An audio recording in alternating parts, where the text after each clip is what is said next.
दोस्तों,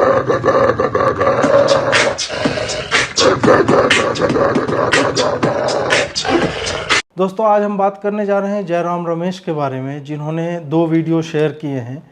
एक उन्होंने स्वयं जेपीसी की मांग को लेकर के शेयर किया है कि अडानी के मामले में जेपीसी की मांग क्यों नहीं हो रही है, और उन्होंने कुछ पोस्टर भी छपवा रखे हैं, हम आपके हैं कौन करके, अडानी की तरफ से। और एक और वीडियो उन्होंने, एक कोई नौसिखिया मुझे लगता है कि आदमी है, वो ठीक से पढ़ भी नहीं पा रहा है, तो उसके द्वारा, दिल्ली एआईसीसी का चीफ है संभवतः, तो उसने जो है चश्मा वश्मा लगा के सीरियस दिखने की कोशिश करते हुए, धीरे धीरे बोलते हुए एक वीडियो जारी किया, जिसमें उसने अडानी पावर और एयरपोर्ट्स को लेकर के अडानी को टारगेट किया है, और विशुद्ध झूठ और प्रपंच, जो मैं आगे उसका खंडन करूंगा, उसके माध्यम से उसने यह बताने की चेष्टा की है कि कैसे मोदी ने पर्सनली अडानी को 6-7 एयरपोर्ट मतलब उठा के और टोकरी में रख कर के बोला कि तू आना पिछले दरवाजे से, और फिर वो टोकरी जो है उसको दे दिया। इसी तरह के शब्दों का प्रयोग हुआ, इसलिए मैं बोल रहा हूँ।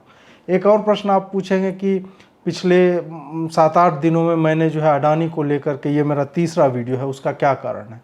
देखिए, कारण बिल्कुल ही सहज और साधारण है कि जब कुछ लोग लगातार भारत के उद्योगपतियों को लेकर के, और ख़ास करके वेल्थ क्रिएटर्स जो हैं, उनको लेकर के टारगेट करने लगें और प्रपंच फैलाने की चेष्टा करें, तो उसका काउंटर करना अत्यावश्यक हो जाता है। काउंटर करना इसलिए आवश्यक हो जाता है क्योंकि अडानी हो, अंबानी हो, टाटा हो, बिरला हो, या अन्य औद्योगिक घराने हों, हमें लगता है, या हमें वामपंथियों ने यह विश्वास दिलवा दिया है कि ये तो तुम्हारी जेब से पैसा उठा करके ये इतने बड़े मतलब उद्योगपति बन गए, एम्पायर खड़ा कर लिया है। अडानी के स्टॉक्स की बातें होती हैं, लेकिन स्टॉक मार्केट में तो और भी कंपनियां हैं, उनके भी शेयर ऊपर और नीचे जाते रहते हैं। फिर अडानी ही क्यों, बाकी और भी है, टाटा है, अंबानी है। अभी तक आप अडानी और अंबानी को एक साथ टारगेट करती थी कांग्रेस, अचानक से अंबानी कैसे छूट जाते हैं और अडानी पे पूरा फोकस क्यों आ जाता है? क्या कारण है? राष्ट्र में केवल 2 बार अडानी को बिना किसी ओपन बिडिंग के प्रोजेक्ट दिए गए, और एक राजस्थान सरकार ने दिया लगभग 60,000 करोड़ का, और ये लोग कंसर्न दिखा रहे हैं कि 20,000 करोड़ जो है कुछ शेल कंपनी में लगा, वो किसका पैसा है? पहले तो ये साबित करो कि वो शेल कंपनियां हैं। दूसरी बात, जब तुम पूछ रहे तो पता करो ना, केस करो, सुप्रीम कोर्ट जाओ। तो जाने से तो कुछ हो नहीं रहा है। खैर, आइए आरंभ करते हैं इसको। हिंदी फिल्मों के 2 कालजयी संवाद मुझे सदैव स्मरण में रहते हैं। पहला तो यह है कि छिपकली अगर तैरने लगे तो उसे मगरमच्छ नहीं कहते। दूसरा यह कि भैंस पूंछ उठाएगी तो गाना नहीं गाएगी, गोबर ही करेगी। इसी संदर्भ में आज के विषय कांग्रेस और जयराम रमेश के संदर्भ में यह भी कहा जा सकता है कि बाल सफ़ेद रखकर घूमने से कोई आपको आइंस्टीन का नाती नहीं समझेगा। जैसे कि भैंस पूंछ उठाने के बाद गोबर ही करती है, वैसे ही कांग्रेस के जयराम रमेश, उनका मुंह न हुआ अंडरवेयर हो गया कि खोलेंगे तो हक देंगे, विष्ठा ही करेंगे। जयराम रमेश आजकल एक पोस्टर लेकर के घूम रहे हैं कि हम अडानी के हैं कौन। कुछ बातें जो आपको अपनी माँ से या पिता से पूछना चाहिए, वो आप पब्लिक से पूछते फिर रहे हैं। ऐसे में कोई मनचला युवक जो है कुछ कह देगा तो आप कहेंगे कि अश्लील बातें कही जा रही है, उसको तमीज़ नहीं है बोलने की। उन्होंने 2 वीडियो जारी किए हैं, एक में वह स्वयं है और दूसरे में कोई नौसिखिया व्यक्ति है जो कैमरे में ठीक से देख नहीं पाता, और ट्विटर बायो में रिसर्चर लिखे हुए घूमता है। अब चूंकि कांग्रेसी है तो आरंभ वैसे ही होगा जैसे होता है कि कुछ बातें मन में है, वो सत्य नहीं है पर कहने में क्या जाता है। कांग्रेस ने प्रधानमंत्री के आधिकारिक विमान को मोदी का पर्सनल विमान कहा, सेंट्रल विस्टा को मोदी का राजमहल कह दिया, और संसद भवन को मोदी का वैनिटी प्रोजेक्ट बता दिया। तो उन्हें यह कहने में कैसा संकोच, जो अब आप सुनने जा रहे हैं। 2019 में मोदी सरकार ने उसे अहमदाबाद, लखनऊ, मंगलुरु, जयपुर, गुवाहाटी और तिरुवनंतपुरम यानी 6 में से 6 एयरपोर्ट चलाने की अनुमति दी। यहां पर तीरंदाज एंकर ने कहा है कि मोदी ने 6 एयरपोर्ट अडानी को दे दिया। अब प्रश्न यह है कि क्या 2014 से पहले, जब से मोदी प्रधानमंत्री बने, भारत में एयरपोर्ट नहीं बने? या उनका संचालन किसी प्राइवेट कंपनी को नहीं दिया गया, तो क्या यह कहा जाए कि मनमोहन ने या सोनिया ने एयरपोर्ट जीएमआर को दे दिया? या प्रश्न यह होना चाहिए कि क्या बिना तत्कालीन नीति और नियम के आलोक में पीएमओ में अडानी को बुला करके एयरपोर्ट दे दिए गए? बिल्कुल नहीं। उचित तरीके से इसके लिए कंपनियों को आमंत्रित किया गया, बोली लगी और फिर एयरपोर्ट का संचालन उस कंपनी को दिया जिसने सबसे अधिक पैसे सरकार को देने की बात की थी या लिफाफे में लिख के डाला था। 2019 में मुंबई के संचालक जीवी के रूप ने अडानी के मुंबई में हिस्सेदारी खरीदने का जोरदार विरोध किया था, लेकिन जुलाई 2020 में जीवीके पर सीबीआई और ईडी के छापे लगे और 1 महीने बाद ये अडानी को मुंबई एयरपोर्ट बेचने को राजी हुआ। इसी में आगे कहा गया कि सरकार ने जीवीके पर दबाव बनाकर उसे मुंबई एयरपोर्ट जबरन छोड़ने को विवश किया ताकि वह अडानी को मिल जाए। यह प्रपंच राहुल गांधी संसद तक में बोल चुके हैं, इसी वर्ष फरवरी में उन्होंने बोला है, और उसका खंडन स्वयं जीवीके के मालिक ने किया है कि उनकी कमाई कोविड के कारण बहुत कम हो गई थी, नकारात्मक जा रही थी, 1 महीने में वो बर्बाद होने की स्थिति में आ गए थे। तब अडानी ने उन्हें ऑफर दिया कि सरकार के पूर्व निर्धारित नियमों के आलोक में ही वो संचालन का अधिकार अडानी को हस्तांतरित कर दें। 2020 में उसे भारत का दूसरा सबसे व्यस्त एयरपोर्ट मुंबई का छत्रपति शिवाजी इंटरनेशनल एयरपोर्ट का कब्जा मिला। यहाँ पर कांग्रेस का कहना है कि अडानी को मुंबई एयरपोर्ट का कब्जा मिला। कब्जा शब्द नकारात्मक है, इसका एक अर्थ होता है अतिक्रमण कर लेना, मतलब जबरन ले लेना। कांग्रेस जब चुनाव में 44 और 53 सीटें लेकर अपना नेता प्रतिपक्ष तक नहीं रख पा रही, तो उन्हें यह लगता है कि मोदी ने भारत पर कब्जा कर लिया। ऐसा उन्हें इसलिए लगता है क्योंकि कांग्रेस की यह आदत ही नहीं है कि वो नियमों के हिसाब से चले। वो मान लेते हैं कि राहुल गांधी पीएम बनना चाहिए, भले इसके लिए विदेशों में जाकर जिन्ना को सेकुलर कहना पड़े और किसी जासूस को फ्रीडम ऑफ एक्सप्रेशन का रखवाला। 10 दिसंबर 2018 को नीति आयोग ने लिखित में कहा कि बिना पर्याप्त एक्सपीरियंस के कोई कंपनी एयरपोर्ट ढंग से नहीं चला पाएगी, और उसी दिन मिनिस्ट्री ऑफ फाइनेंस के डिपार्टमेंट ऑफ इकोनॉमिक अफेयर्स ने लिखित में कहा कि रिस्क कम करने के लिए और कंपटीशन को बढ़ावा देने के लिए एक ही बिडर को 2 से अधिक एयरपोर्ट्स नहीं देने चाहिए। तो मोदी जी ने क्या किया? रूल्स बदल के 6 के 6 एयरपोर्ट अपने मित्र अडानी को सौंप दिए। इनका अगला आरोप है कि मोदी ने नियमों में बदलाव करके सारे के सारे एयरपोर्ट अडानी को दे दिए। यह भी विशुद्ध झूठ है। अडानी को केवल 2 प्रोजेक्ट्स बिना बोली लगाए या बिडिंग के मिले, जिसमें एक राजस्थान सरकार ने किया और दूसरा केरल ने। मोदी ने यदि रूल्स बदल दिए तो क्या वो ऐसा करना असंवैधानिक है? या अडानी ने जो डील की जीवीके के साथ कि उसे मुंबई एयरपोर्ट मिल जाए, तो क्या वैसा करना इल्लीगल था, अवैध था, असंवैधानिक था? अगर था तो आप कोर्ट में जाकर अपोज कीजिए ना कि नहीं, हमको चलाना है, हमको मिलना चाहिए, ये गलत हुआ, तो आप कोर्ट नहीं जाते। अब सरकार नियम क्यों बनाती है या बदलती है? सरकार बनती इसीलिए है कि पुराने नियम यदि भारत के लिए सही नहीं हो, नागरिकों के लिए सही नहीं हो, तो उसमें बदलाव हो, संशोधन हो। कांग्रेस ने भी 2005 में इन्हीं नियमों में बदलाव किया था। पुराने नियम में कांग्रेस ने एयरपोर्ट देने के लिए जो शर्त रखी थी, उसमें कभी भी भारतीय कंपनी आ ही नहीं पाती, क्योंकि उसमें एयरपोर्ट चलाने के पूर्व अनुभव की बात थी। इससे विदेशी कंपनियां भारत के एयरपोर्ट का संचालन करती, टैक्स का पैसा बाहर जाता और पता नहीं अगस्टा वेस्टलैंड टाइप किकबैक के रूप में कांग्रेस के नेताओं के पास पहुंचता। और क्या कारण हो सकता है? संसद का भी अगर आप देख लें कि ये लोग जो विरोध कर रहे हैं वो क्यों कर रहे हैं। संसद का भी विरोध इसीलिए कर रहे हैं ना कि यार तुम इंडियन कंपनियों से बनवा ली, कहीं बाहर से बनवाते या हम बनवाते तो थोड़ा मज़ा आता और हम उसमें कुछ पैसे पा जाते। भारतीय कंपनियां एयरपोर्ट क्यों नहीं मैनेज कर सकती? आप कह रहे हैं कि पूर्व अनुभव लेके आओ, तो कहाँ से जाएंगे? भारतीय कंपनी तुम भारत में एयरपोर्ट बनाने नहीं दे रहे हो, चाह रहे हो कि वो पहले यूएस जाके एयरपोर्ट बनाए, उसका अनुभव लेकर आए और तब यहाँ पे बनाए। ये जो कंपनियां होती हैं, क्या वो ऐसे एक्सपर्ट्स को हायर नहीं कर सकते? ऐसे बेतुके नियम के पीछे कांग्रेस की घोटाला करने की नीति है और कुछ भी नहीं, जिसे मोदी सरकार ने बाद में बदल दिया। अब यह बता दीजिए कि क्या अभी जो पिछले 10 वर्षों में या 9 वर्षों में मोदी के आने के बाद एयरपोर्ट का संचालन जिन जिन कंपनियों को मिला है, क्या वो एयरपोर्ट आपको बेहतर लगे हैं या बेकार लगे? या एयर टिकट का प्राइस पहले कांग्रेस के टाइम में याद कीजिए, मुझे याद है कि मेरा एक मित्र दिल्ली से बेंगलोर गया था और 3,000 रुपये या 3500 की फ़्लाइट थी, 2004 या 5 की मैं बात कर रहा हूँ। उस समय दिल्ली में रहने का कॉस्ट 2,500 रुपया था एक महीने का, और आज आप दिल्ली में रहने का कॉस्ट जो है लगभग 10 से 12,000 या 15,000 हो गया होगा।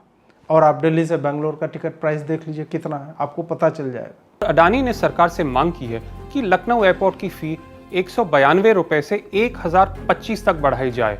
ये है मोनोपोली का कमाल। यहाँ पे इस वीडियो में इन्होंने कहा कि अब एक मोनोपोली हो गई है अडानी की, और उसी के कारण आपके फ्लाइट टिकट महंगे हो रहे हैं। हवाई टिकट में एक यूज़र डेवलपमेंट फ़ी होता है, जिसकी बात ये वीडियो में कर रहे थे, जिसके आधार पर प्रपंची ने कहा कि अब तो टिकट महंगे होंगे। यदि गूगल सर्च करेंगे तो पता चलेगा कि लगभग हर एयरपोर्ट इसे बढ़ाने की बातें कर रहा है, और यह मूलतः डोमेस्टिक पैसेंजर्स के लिए 200 से 450 रुपये प्रति टिकट, जो भी आप टिकट खरीदते हैं उसमें इतने के ही रेंज में रहता है। यहाँ पर प्रपंच यह है कि एक प्रपोजल के आधार पर कि लखनऊ में इसे 200 से 1,000 करने का आवेदन किया गया है, और कांग्रेस जो है इसे पगलाए जा रही। पहली बात तो यह है कि यह एक आवेदन है, दूसरी यह कि जो संस्था इसे घटाती या बढ़ाती है वह स्वयं इस पर जांच करती है। तीसरी बात, आप ही बताइए कि कांग्रेस के समय टिकट महंगे थे या आज? चौथी बात, कोविड के समय में एयरपोर्ट की क्या स्थिति हुई, कई बड़ी कंपनियां इस उद्योग से बाहर हुई, और हम ही चिल्ला रहे थे कि एयर ट्रैवल उद्योग में सरकार नौकरियां जो बचा नहीं पा रही। आपको पता ही होगा कि गो फर्स्ट नाम की कंपनी, जो एक बहुत बड़ी डोमेस्टिक प्लेयर थी, अब जहाज नहीं उड़ा पा रही है। कोविड के समय जो करोड़ों के या सैकड़ों करोड़ों के नुकसान हुए हैं, वह आने वाले समय में थोड़ी बहुत बढ़ोतरी के साथ यात्रियों से ही लिया जाएगा। सब्सिडी भी सरकार देगी तो वह भी तो टैक्स का ही, जो हमारा ही पैसा है। तो इस मूर्ख व्यक्ति ने केवल उस फीस को, जो टिकट का औसतन 5 से 8% हिस्सा होता है, उसे ही टिकट के दाम बढ़ने का मूल कारण मानते हुए अडानी पर पूरा भार जो है डाल दिया। गो फर्स्ट हो, स्पाइस जेट हो, जेट एयरवेज, ऐसी कंपनियां या तो बाहर हो गई हैं सेक्टर से या हो जाएंगी। ऐसे में मांग की आपूर्ति करने के लिए किसी कंपनी को या तो नए जहाज खरीदने होंगे, या फिर कम जहाज में अधिक मांग के कारण जो अधिक पैसा देगा उसको प्राथमिकता दी जाएगी, टिकट के दाम बढ़ेंगे। जो हम और आप देखते हैं, यदि छठ के समय में आपको पटना जाना है तो लगभग डबल हो जाता है दाम, और जिनको जाना होता है वो देते हैं पैसे। उसी तरह बाकी जगहों पे भी मान लीजिए कि गो फर्स्ट जो थी लगभग 3800 फ्लाइट हर सप्ताह ऑपरेट करती थी भारत के अंदर, अब वो 2 मई से जो है ऑपरेट नहीं कर रही है। तो उसका जो बर्डन है वो अगर इंडिगो पे पड़ेगा तो क्या इंडिगो इसको पैसा कमाने का माध्यम नहीं मानेगी कि हमें जो है अब जहाँ 400 पैसेंजर जा रहे थे, मान लीजिए कि मॉर्निंग की एक फ़्लाइट से, और 2 फ्लाइट उपलब्ध थी, 200 एक में बैठ के जाते, अब एक फ़्लाइट नहीं जा रही है, अब सबको वही फ़्लाइट चाहिए। तो ये तो डिमांड और सप्लाई है, सिंपल सा। इसमें अडानी का कोई हाथ नहीं, क्योंकि ये जो यूज़र डेवलपमेंट फ़ी जो है वो पब्लिक कंपनियों से लेके, जो मतलब सरकारी कंपनियां एयरपोर्ट्स को मैनेज कर रहे हैं, उससे लेकर के GMR हो या GVK हो या फिर अडानी हो, ये सब लेते हैं, और सब एक ही रेंज में। ऐसा नहीं है कि GMR जो है 200 रुपया ले रहा है और अडानी ने बोला मैं तो 3,000 लूँगा, ऐसा नहीं है। गुजरात में भी देखिए क्या हुआ। जनवरी 2021 और दिसंबर 2022 के बीच, यानी केवल 2 साल में, अडानी से खरीदी गई बिजली का रेट 2 गुना बढ़ा और 7 रुपए 24 पैसे तक पहुंचा। अब ये आए बिजली पर, जिसमें अडानी पावर का कई राज्यों में प्रोजेक्ट है। इनका कहना है कि गुजरात में पिछले 2 वर्षों में बिजली की दर 2 गुनी बढ़ी। पर क्या यह आरोप सत्य है? बिल्कुल नहीं। संभव है कि इन्होंने किसी एक तरह के उपभोक्ता के सबसे ऊंचे रेट स्लैब की बात की हो, पर गुजरात में 100 यूनिट तक की बिजली या 100 से फिर 200 यूनिट तक के बिजली की दर उतनी ही है जितनी भारत के अन्य राज्यों में औसतन, चाहे महाराष्ट्र हो, आंध्र प्रदेश हो, उत्तर प्रदेश हो, गुजरात हो, तेलंगाना हो, केरल हो, बंगाल हो। आप आम उपभोक्ताओं के बिजली की दरें देख लीजिए, 200 यूनिट तक आपको 50 पैसे से 1 रुपये तक का अंतर दिखेगा। कहीं कहीं एक्सट्रीम में, जहां बिजली पहुंचाना जो है बहुत कठिन कार्य होता है, वहाँ 2 रुपये तक का आपको अंतर दिखेगा, चाहे आप टाटा पावर से ले रहे हो या फिर अडानी से। कांग्रेस ये क्यों नहीं बताती कि बाकी कंपनियों के रेट क्या है?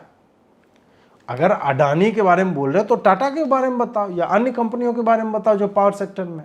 ये तो वही बात हो गई कि आपने कहा कि टाटा का नमक यार 20 रुपये किलो बिक रहा है, लोग कहे बाप रे नमक 20 रुपये किलो, जबकि वही नमक वो रोज खा रहे हैं। आप ये नहीं बता पा रहे हैं कि कैप्टन कुक से लेके और बाकी जो कंपनियों का नमक आता है या तो उसी रेट में है, मतलब पैकेज एक ही गुणवत्ता का अगर हो, या वही रेट है या उसी रेंज में है या उससे ऊपर है। वैसे राजस्थान सरकार किसकी है? उसके यहाँ सरकार की बेवकूफ़ी का दंड जनता ऐसे क्यों भुगत रही है? इस पर तो प्रपंची दुबे कुछ भी नहीं बोल रहा है और यहाँ भी पेमेंट अडानी को ही होनी है। इतने 1000 करोड़ का है, बताइए जरा। रिजर्व बैंक ऑफ इंडिया के पूर्व डेप्यूटी गवर्नर विरल आचार्य, उन्होंने एक रिसर्च पेपर लिखा है जिसमें उन्होंने साबित किया है कि इंडिया के बिग 5 मोनोपोलीज, जिनमें अडानी ग्रुप भी शामिल है, इनके कारण महंगाई की रफ्तार बढ़ रही है। महंगाई पर इनके विचार सुनकर मैंने सर पीट लिया कि 5 बड़ी कंपनियों के कारण महंगाई बढ़ रही है, और यह रिपोर्ट आरबीआई के डिप्टी गवर्नर रह चुके हैं वो विरल आचार्य की। ये अर्थशास्त्री हैं और इन्होंने जिस 5 बड़ी कंपनी का नाम लिया उसमें एक अडानी भी है। इसी को आधार बना के कांग्रेस का प्रपंची आगे बढ़ता है। अब बात यह है कि ये जो बोल रहे हैं कि 5 कंपनियों की मोनोपोली हो गई है, तो मोनोपोली शब्द का शाब्दिक अर्थ ही होता है एक का वर्चस्व। डुओपोली होगा 2 का वर्चस्व। जैसे टेक्नोलॉजी के क्षेत्र में देख लिया जाए, या आप देख लीजिए कि ऑपरेटिंग सिस्टम मोबाइल का कौन बनाता है, तो डुओपोली है। या तो iOS है एप्पल का, या फिर गूगल का जो है एंड्रॉयड है, उसको डुओपोली बोलते हैं। उससे पहले जो था नोकिया का सिम्बियन OS, वो एक तरह से मोनोपोली चलता था। पर जहाँ 5 बड़ी कंपनियां हैं और डाइवर्सिफाइड है, उनका एक प्रोडक्ट नहीं है, इसका मतलब ये नहीं है कि 5 की मोनोपोली चल रही है। अब कहने को कह दो कि 10 बड़ी कंपनियां 10 की मोनोपोली चल रही है। एक और तथ्य दे देता हूं कि जिस अडानी को ये मोदी से जोड़कर महंगाई की बात कर रहे हैं, उसी मोदी के समय महंगाई की औसत दर 5% से कम ही रही है, और यूपीए 1 के समय यह औसतन 5.8% थी, और यूपीए 2 में ये 10.4% तक चली गई थी, मोदी से दुगुनी से भी अधिक। अब ये बताया जाए कि उस समय किन कंपनियों के कारण महंगाई बढ़ी? क्या मतलब अडानी उस वक्त थे, टाटा था, बिरला था, ये जो बड़ी बड़ी कंपनियां हैं, उनमें से किसके कारण महंगाई बढ़ी, अगर यही आपका लॉजिक है? जबकि पूरे विश्व में यह कहा जाता है कि अधिक कंपनियां बाजार में हो तो प्रतियोगिता बढ़ने से, प्रतिस्पर्धा बढ़ने से मूल्य कम होते हैं। आप आज अपने अनुभव से बताइए कि क्या आज मिंत्रा हो गया, आजियो हो गया, मीशो हो गया, इनके आने से आपको सस्ते में सामान मिल रहे हैं, या फिर आपको आपके स्थानीय बाजारों में वो सस्ते मिलते हैं? आप फ्लिपकार्ट के माध्यम से, अमेज़ॉन के माध्यम से जो सामान मंगाते हैं, उतनी वैरायटी आपको लोकल मार्केट में उससे कम दामों पे अगर मिलती है तो वो बताइए, या फिर आपको यहाँ सस्ता मिल रहा है, आपको घर बैठे सामान मिलता है, आप लौटा भी सकते हैं, कोई अतिरिक्त शुल्क नहीं है। यदि यहाँ महंगे सामान मिलते तो ये आप सफल होते ही नहीं। सत्य यह है कि एमएसएमई के लिए इस सरकार ने जितना कार्य किया है, और कोविड के समय में भी भारत में मैन्युफैक्चरिंग में पहले से वृद्धि ही हुई है, उतना अन्य सरकारों ने नहीं किया। डिफेंस मैन्युफैक्चरिंग से जूते और मास्क तक अब भारत में बन रहे हैं। वैसे इस फोटो को देखकर कांग्रेस वाले क्या कहेंगे? अडानी को तो राजीव गांधी से लेके मनमोहन ने, सोनिया ने खूब आगे बढ़ाया, और फोटोग्राफ्स की बात करें तो अशोक गहलोत से लेकर के आपके छत्तीसगढ़ के सीएम हो गए, या आपके जो बाकी हैं एक सपूत है ना, जो चांद वांद पे भी ज़मीन खरीद लेते हैं अगर उपलब्ध हो तो, वाड्रा साहब, किसने आगे बढ़ाया भाई? उनके समय इनके शेयरों में तो 2000% से अधिक का उछाल आया। तो क्या हम यह मान लें कि मनमोहन सिंह गौतम अडानी को हर महीने की पहली तारीख को बुलाते थे और उसके जेब में जो है 1-1 लाख का नोट भर दिया करते थे, मतलब ढेर सारा बंडल? फिर वो पैसा किसका था? ये आइंस्टीन का स्वघोषित नाती जयराम रमेश जो नाच रहा है कि मोदी का मित्र है अडानी, वो या तो बताए कि कांग्रेस के कार्यकाल में अडानी किसका मित्र था। बात वही है कि जब आपके इकोनॉमिस्ट देश के बर्बाद होने की भविष्यवाणी 8 बार करके थक चुके हैं और देश रिसेशन में जा ही नहीं रहा हो, जब देश के पूर्व वित्त मंत्री QR कोड और डिजिटल पेमेंट पर मॉक कर चुके हो संसद के भीतर और देश ने उसे हाथों हाथ लिया, जब आपके घोटाला खोजते रहने के बाद भी राफेल से लेकर अडानी तक सुप्रीम कोर्ट को कुछ नहीं मिलता, तो आप इसी तरह के वीडियो बनाकर गुमराह करते हैं। क्योंकि आपको देखने वाले तो वही चमचे हैं ना, जिन्होंने दिमाग बेचकर राहुल गांधी का प्रिंटेड मास्क खरीद लिया है, जिसे पहन लो तो वैसे भी दिमाग की जरूरत नहीं रहती। इन्हें लगता है कि दिन में 10 बार लोकतंत्र खतरे में है, सूट बूट की सरकार बोलने से या मोदी के साष्टांग दंडवत का उपहास करने से इनका 53 सीट जो है वो 530 ना सही 350 में बदल जाएगा, जबकि ऐसा होता दिखता नहीं। यदि गुजरात में 2 सालों में पावर टैरिफ दोगुना हो गया तो आप गुजरात चुनाव में इसे मुद्दा बनाते, आपने नहीं बनाया। आप इतने अधिक गंभीर थे कि आपके सबसे बड़े नेता दाढ़ी बढ़ा करके तपस्वी बने घूम फिर रहे थे। जयराम रमेश अपनी आयु से विवश चाटुकारिता का बोझा अपने सर पर लिए घूम रहा है। महारानी की जय जयकार करने के लिए चूंकि और काम तो है नहीं, कैमरा लगाकर कभी बैठ जाता है, कभी पोस्टर छपवाता है, किताब छपवाता है, कभी गांधी फोटो के नीचे बैठ जाता है, सोचता है कुछ नंबर तो बढ़ ही जाएंगे, सोनिया जी की कॉपी में तो आपके नंबर बढ़ जाएंगे। पर जनता तुम्हें पहले भी दुत्कारती रही है, आज भी दुत्कार रही है। इसके ट्वीट के कमेंट में चले जाएं, 80% लोग गरिया रहे हैं। तात्पर्य यह है कि कांग्रेस के प्रपंच को देखने में चमचे भी रुचि नहीं दिखा रहे। जब तक राष्ट्र के उद्योगपतियों पर इस तरह से संस्थागत और योजनाबद्ध तरीके से आरोप लगते रहेंगे, हमें उसका खंडन करते रहना होगा। धन्यवाद।